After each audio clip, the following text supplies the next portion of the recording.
The Singapore Armed Forces is exploring the use of quantum computing to plan complex missions. The aim is to see if the tech can more efficiently balance operational constraints, resources, and timelines. Authorities are working with IBM to prepare the SAF to harness emerging technologies. The goal is to train a group of engineers and developers with expertise in quantum computing for defense use cases. It's part of efforts to strengthen future digital capabilities, including logistics optimization. For example, calculating the route for a truck to go to 20 locations could be done more efficiently with a quantum computer. This is theoretical because there's still many teething problems before quantum computing becomes practical. Things like the error correction, the level of errors, the amount of time in which a quantum computer can remain stable. All these are engineering problems that need to be solved. But there are different proponents that view that these problems can be solved 3 years, 5 years, 10 years out. Digital Development and Information Minister Josephine Teo says Singapore is at the stage of development in quantum computing where it is reasonable to look at building up skills and applications that would be relevant. She pointed to possible uses in container movements at Singapore's port and the finance sector. Until recently, we did not know that perhaps even in the manufacturing of components for certain types of quantum computers, Singapore could participate meaningfully in. But it turns out that the production process has adjacencies with our semiconductor manufacturing capability, particularly in advanced packaging. And for more on this, Guo Jinghua from MINDEF is joining us. And also on the show is geopolitical analyst Professor Lim Tai Wei from Soka University in Tokyo. Gentlemen, great to have you with us. Thank you. Commander Guo, let's start with you. All right. Why is SAF looking at quantum computing now, even though the technology is still developing? Well, I lead a command called the SAF C4 and Digitization Command. So this is the command of the Digital and Intelligence Service. They operate the communication networks, the cloud infrastructure, as well as the key software and AI applications for defense. So in this digital technology landscape, things happen fast. Looking ahead, we believe that quantum computing is one of the potentially transformational technology that can significantly accelerate the mission effectiveness of the DIS and the SAF. But quantum computing today, we know it is still nascent. There's a lot of hard engineering problems that need to be resolved before it can be practical and useful in operational scenarios. But if we look back at this landscape, we can see that breakthrough technologies, transformational technologies progress in discontinuities. You look at ChatGPT in end of 2022. You look at before that, the transformer technology that made ChatGPT possible in 2017. You see periods of rapid breakthrough, fast progress, then followed by slower, more evolutionary progress of technology. So you can never quite sure when the breakthrough will occur. So I think it's important for us in defense to make sure that we have engineers and developers who is able to grow expertise in quantum computing, to understand the limitations, the potential, to track the progress of it, so that when breakthrough occurs and quantum computing indeed become operationally useful and relevant, we are ready to seize advantage and use the technology to advance our mission. Yeah, and speaking of using that advantage, what example can you give us of military planning or even logistics issues that a current computer might not be able to deal with very well right now, but that a quantum computer can really solve easily? Well, I mean, the classic case in the military context is really logistic planning. It sounds very simple. If you have a number of locations that you need to resupply to, and you have a fixed number of assets, be it trucks, resupply vehicles, how do you efficiently plan the routing of your transport vehicles to make sure that all these locations are resupplied effectively?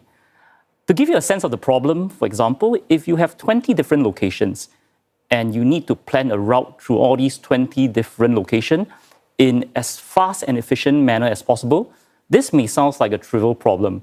But the actual number of permutation in which you can route the lorry or the resupply vehicle through is 2 to the power of 10 to the power of 18. So this is 2 quintillion. That is 2 followed by 18 digits. So it's a huge number, 2 billion billion. And for a classical computer to find an optimal solution, it will be computationally intensive. It may take a very long period of time, and you may not even be able to find the optimal path. But a quantum computer, by exploiting the physics of quantum mechanics, you are able to solve these problems in a much more efficient manner. And because of this kind of potential, that's why we think it's important for us to be ready today, build the expertise, and be ready to seize the advantage when the day comes. Yeah, and we're talking about advantage as well. Prof. Lim, I want to bring you into this conversation. How far ahead are other militaries when it comes to using quantum technologies? And where does Singapore then fit in all of this? Well, I think the Commander Gas is probably the best person to explain Singapore's position and also its progress. But in general, the quantum computing is a dual-use technology that's important for both security, military aspects as well as civilian use.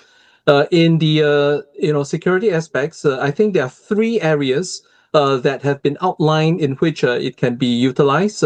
One of them has already been mentioned by the commander, which is in logistics and in terms of logistics delivery. Particularly, what we are seeing now in kinetic warfare in the European theater, where you have a war of attrition, and therefore logistics and supplies becomes very important to deliver the ammunition as well as food supplies to the soldiers that are fighting sort of long land wars, for example. This same technology can be used, for example, for cold chain delivery, for delivering food that's highly perishable, and you want it to use the optimal route and deliver it on time for consumers. The second area in which it can be utilized is in cybersecurity, because quantum computing is so powerful that it overcomes traditional computers when it comes to cybersecurity. And so there's a need to actually develop anti-quantum computing cybersecurity equipment. This also has to apply quantum computing principles. So this is a cat and mouse game, which is being played in the invisible war throughout the world at this moment, as intelligence services tries to penetrate each other's cyber commands and functions as well. And so it becomes very important to develop counter systems to counter a much faster quantum computing as opposed to binary classical supercomputing, for example. Finally, surveillance. You need quantum computing to survey a larger area with highly sort of random mobile objects, for example, like drones. And this we are seeing again in a kinetic conflict, in actually 2 kinetic conflicts in the European theater as well as the Middle Eastern theater.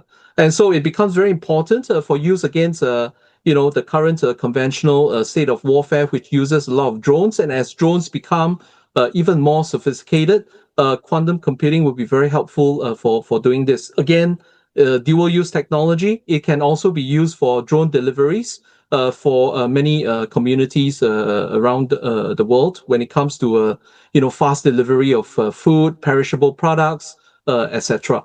Now, Professor, for a country like Singapore with an aging population as well, how important could technologies like quantum computing then be in helping the SAF do more with fewer people as manpower becomes a constraint? Well, as warfare becomes highly sophisticated, we are going to see the rise of machines in kinetic warfare. We are already witnessing this, where you can have a small number of drones actually controlling a waterway, a narrow waterway, for example, or drones that can reach tank divisions, infantry divisions, and wreak great havoc on the troops. Therefore, we are going to see that big powers, great powers, tech powers, they're certainly going to harness quantum computing to up their advantage on the battlefield, with less and less need, for example, on humans to carry out the warfare. Therefore, lowering human casualties as well. Now, I think the commander has managed to mentioned it earlier on that a lot of this technology is still under development, and so there is some uncertainty about the progress and advancements of such technology. Therefore, some tech powers, for example, have opted for transitional systems that combines both the quantum computing components with traditional binary supercomputers, classical supercomputers, as a stopgap measure as technology continues to develop. So that's what some sort of technologists have come up with in terms of security realm. Again, which can also be used for coping with aging population, which is found in many highly developed economies in the world that are facing the same similar problems. All right, Prof. Lim, thank you so much for your analysis here, and also Commander Guo, thank you for coming in today. We've been chatting with Guo Jinghua from MINDEF and also Dr. Lim Tai Wei from Soka University in Tokyo.